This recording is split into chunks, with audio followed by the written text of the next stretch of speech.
What is up, guys? It's the Sound Alchemist here with the Romantic Man, Gershwan. and today we're back at it to bring you more lore via answering questions. In this, for the greater... This is a video series where we answer the questions left by you, the viewer. If you have a question for us, comment down below. Put a question in front of your question because we get those questions first. That's what Michael Sullivan has done. He asks, a long-time watcher, first time asking. This is my 5th attempt. Love your videos. Oh, thank you, man. 5th time is the charm. Sorry, this is a very long one. That's probably why we normally don't answer it.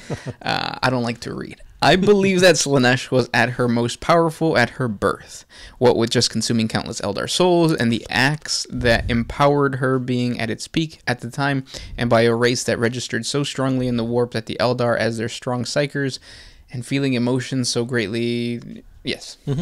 And when Slaanesh went about killing the Eldar gods, he captured Ishas whose screams got the attention of Khaine, who fought Slaanesh to a stalemate, during which the distraction Nurgle took Isha for himself. The fight then excited Khorne, who wanted to test his might against Khaine, and once and for all, and still unable to truly defeat Khaine, even in his weakest state, having just fought Slaanesh, and so Khaine was broken into shards. So my question is there's two parts. Is my understanding of the lore about right? The lore is very broken, and I've pieced this together over some time. If Khaine was somehow remade, all the shards collect...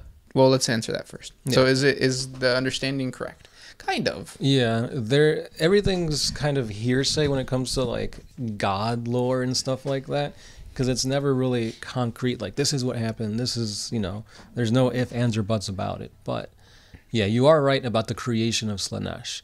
Essentially, Slaanesh was created because the Eldar were at the pinnacle of their golden age, and essentially all they did was just have sex. Yeah. So the orgasms of the Eldar created Slaanesh. And the violence. Yeah, that too. The streets of blood. And yes, Slaanesh was at its peak, or her peak, whatever. They's peak.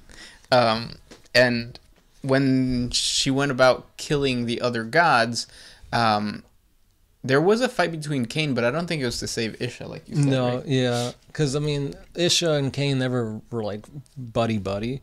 But Khaine, he's the god of war. So obviously he'd fight this things that's messing up with his mojo, aka Eldar souls and whatnot. Yeah. So yeah, Khaine did fight Slaanesh, and Slaanesh got the upper hand and fractured him. Yeah. So I don't think it was Khorne though, right? No, as far as I know, I don't think Khorne stepped into it. Yeah, unless that's new lore, because the Eldar Codex is coming out this weekend. Pre-release was last weekend, so it should be coming out this weekend. So that might change. And we do have a new avatar of Khaine, so that would make sense. Yeah. Your second part is, if Khaine was somehow remade, all the shards collected, and put back whole or some other way, would he be able to defeat Slaanesh once and for all, as Slaanesh is nowhere near as powerful as her birth? Thank you. Keep up the awesome videos.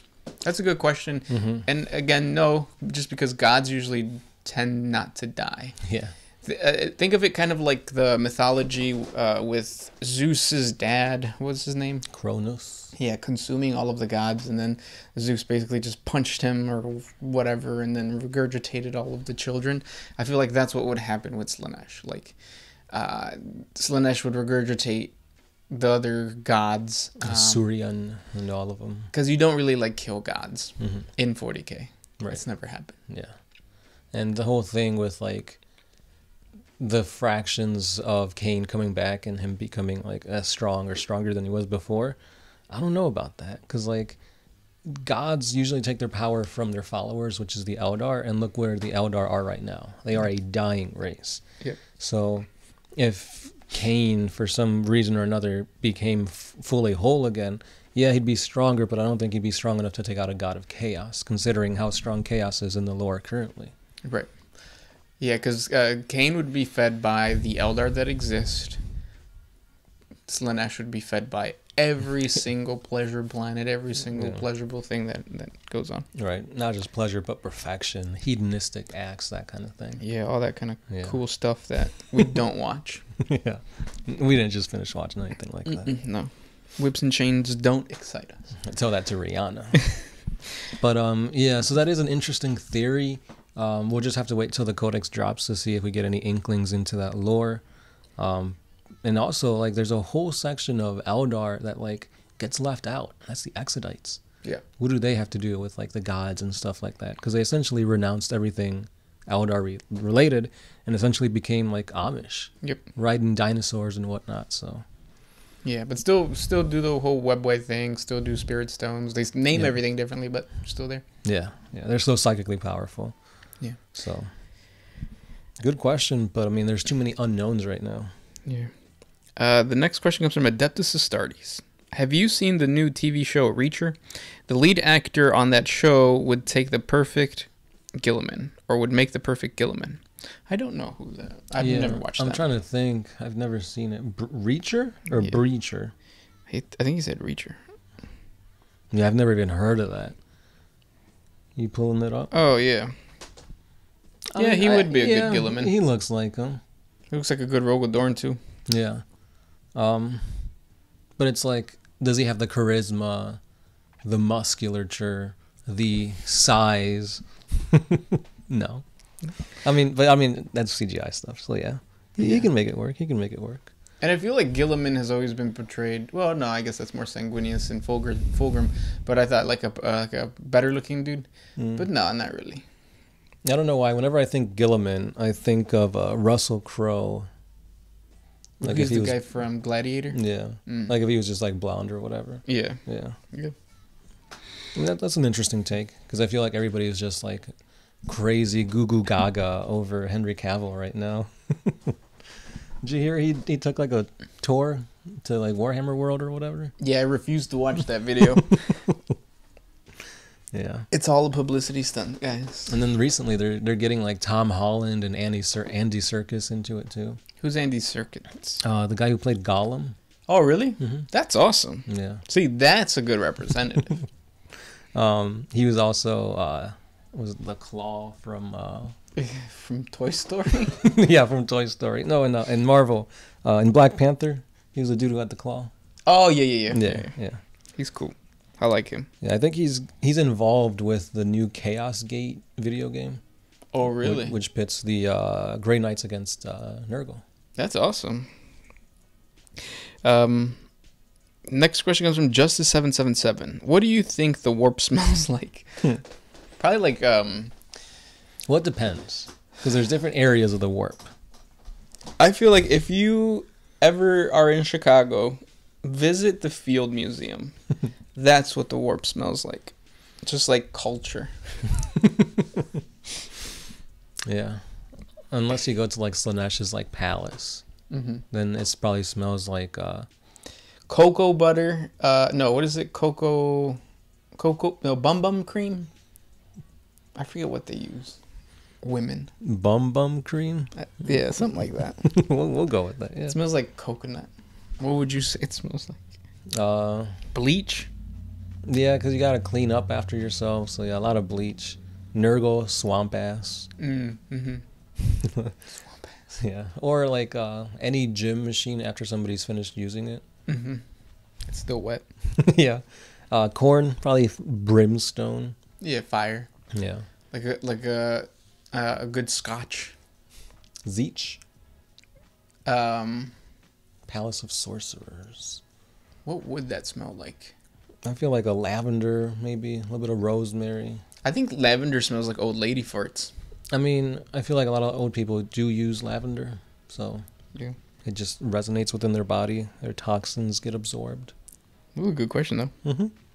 Next one comes from the big one. Grande? The super big one. If I was a chaos god, do you think I'd be the god of sexiness or the god of hotness? Or maybe the god of muscle since I'm so muscular? You would be the god of size. Yeah. Because you're the big one. Right. El Grande. If you could be a chaos god of something, what would it be? Sound off in the comment section below. Who says that? Sound off. Sound off. Yeah. 1, 2, 3, 4. Chaos god of depravity. Depravity? Depravity. You feel like you deprave yourself of things? You're like one of the flagellants? Yeah. That's what they're called, right? Yeah. I got my scrimshaw. Is that what it is? No, scrimshaw is like you You write on bones. bones, yeah. And then you eat that bone. Yeah. Dallas Lester Sky. Why are the Blood Angels given a pass by the Inquisition for their red thirst and black rage? But the Dark Angels are scared of them, finding out about a few traitors from over 10,000 years ago. Wait, say that again? So basically the Inquisition is like, oh, Blood Angels, they got the red thirst, they got the black rage, leave them alone. But Dark Angels, some of you guys turned traitor 10,000 years ago. Get them. Oh, yeah. That's because the Inquisition is all about heresy. So if you know somebody or some, I want to say people, Astartes turned, then the possibility of more Astartes turning in your legion skyrockets. Yeah, and the genetic flaw is just the genetic flaw. Mm-hmm. Like, they were born with it. And the Right. gene seed was created by the Emperor. So Mm-hmm. to say that there's a flaw in the gene seed is to say There's that a flaw in the Emperor. And that's heresy. They'll get themselves. Yeah. So the Inquisition doesn't want to hurt themselves. Yeah. So it's a big thing of like, who can find the biggest heresy first? And when you know there's been offenders in the past, then they might be repeat offenders. Right. And then this will be the last question. Mm-hmm. Brian B says, who is worse, Erebus or Corferon? Erebus, in my opinion. Erebus isn't even Erebus. If you check out our 40 facts, I think, on the worst Chaos Space Marines, you learn the story of Erebus, and you're like, what the f... Because he murdered some guy, basically adopted his tattoo henna design, Mm-hmm. and became that guy. Yeah. So we don't even know who the real Erebus is. Mm-hmm. Right. And it's like, who's to say maybe he'll come back and do it again? Right? Almost like an Alpha Legion thing. He is still alive, right? Yeah. In my heart, at least. And Corferon is just Corferon. I think he was just religious. Yeah. F that dude. Yeah. For being religious. Yeah. But I mean, at the end of the day, they're both kind of sucky guys. Yeah. I would not want to be going on a road trip with either of them because it would just mostly be talks about religion and Lorgar, and Yeah. I'll pass. But those were the questions for today. If you guys have more questions for us, please comment down below. Thank you guys so much for listening and hanging out with us. And if we didn't get to your question, don't worry, just comment again. We do this 3 times a week.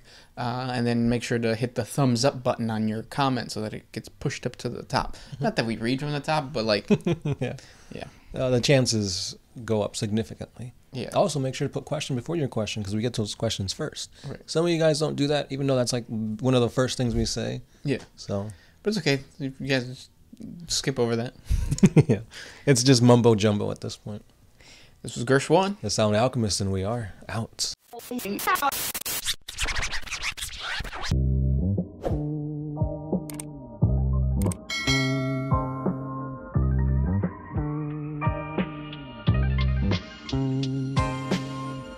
Always used to put my freedom first in any situation.